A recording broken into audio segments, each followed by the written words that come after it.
આજે બનાવશું આપણે વટાણા કેપ્સિકમનું શાક. તો એના માટે આપણે 3 કેપ્સિકમ લીધા છે અને 1 કપ વટાણા લીધા છે. લસણ લીધું છે, ધાણા જીરું પાવડર લીધો છે, હળદર લીધી છે અને લાલ મરચું પાવડર લીધો છે. 1 ટમેટું લીધું છે, મીઠું, જીરું અને ધાણા લીલા લીધા છે. તેલ લેશું અને પાણી બનાવવાની શરૂઆત કરશું. તો આપણે બનાવવાની શરૂઆત કરશું તો કેપ્સિકમ અને ટમેટું બે સુધારી લેશું.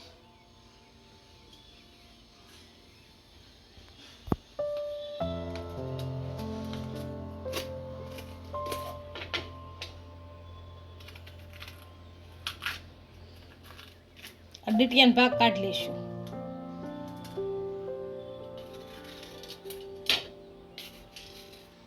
આ બંને વસ્તુ આપણે સુધારી લીધું છે. આ લસણ અને લાલ મરચું બંને ખાંડી લેશું. આ બંને વસ્તુ આપણે ભેળવી લીધી છે. આનો હવે વઘાર કરી લેશું. આપણો ગેસ ચાલુ કરી દીધો છે. આમાં હવે આપણે તેલ નાખીશું.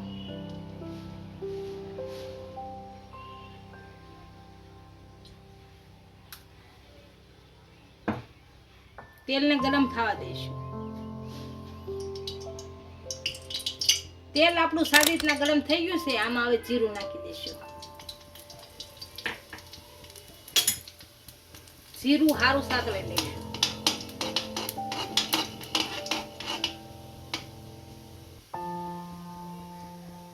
હવે આમાં સમારેલું ટમેટું નાખી દઈશું. આને ખડવા દઈશું.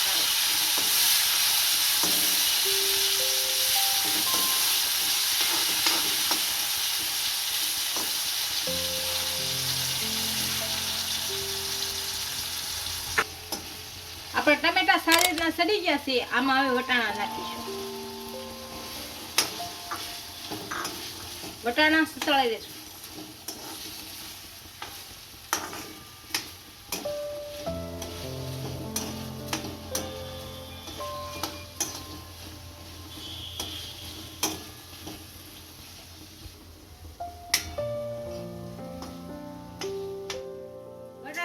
સારી રીતના સડી ગયા છે. આમાં ધાણા જીરું પાવડર નાખીશું. હળદર પાવડર નાખીશું. મીઠું નાખીશું. સ્વાદ અનુસાર નાખશું.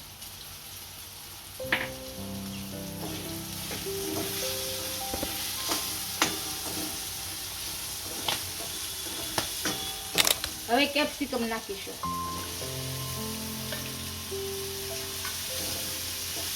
અને ભેળવી નાખીશું.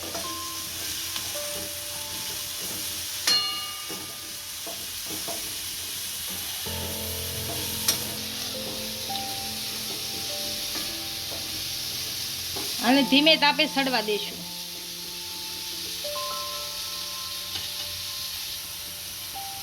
આને ઉપર થાળી મૂકી અને શેષ પાણી નાખી દઈશું. જોઈ જોશું સડી ગયું કે નહીં.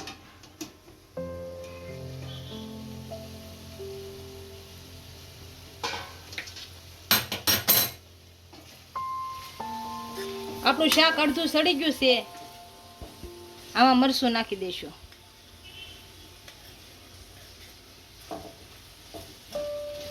મરચું ભેળવી દઈશું. આમાં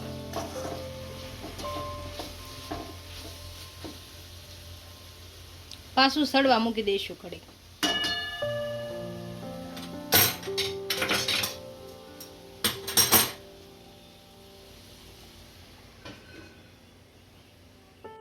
હવે જોઈ લેશું આપણું શાક સડી ગયું કે નહીં.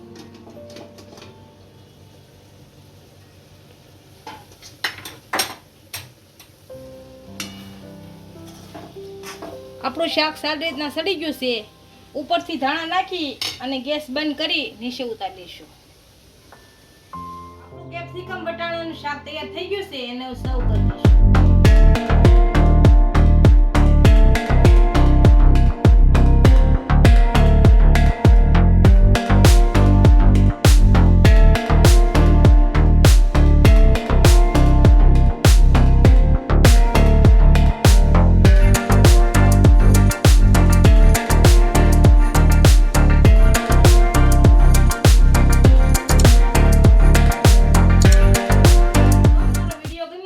વિડીયોને લાઈક કરી દેજો, ઇન્સ્ટાગ્રામ અને ફેસબુક પર ફોલો કરી દેજો. મળીએ નવા વિડીયો સાથે.